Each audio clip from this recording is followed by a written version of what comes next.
खोनाथों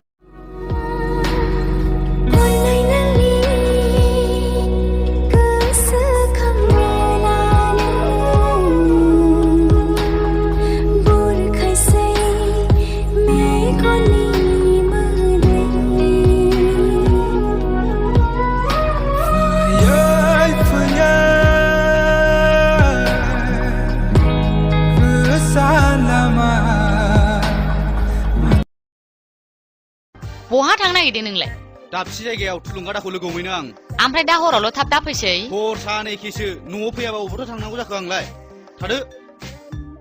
मा जाबावगोन जाखो बे सासेजों एक्टर जागोन आं एक्टर अबेनि एक्टर जालाबायनोसै लासिं सिं गान बाला जानोसै फरायनायफोरखौथ' गोसोखौनो होला A B C D E F G H I J K L M N O P Q R S T U V W X Y Z लेखा रोंखाबाय मोदायसो हर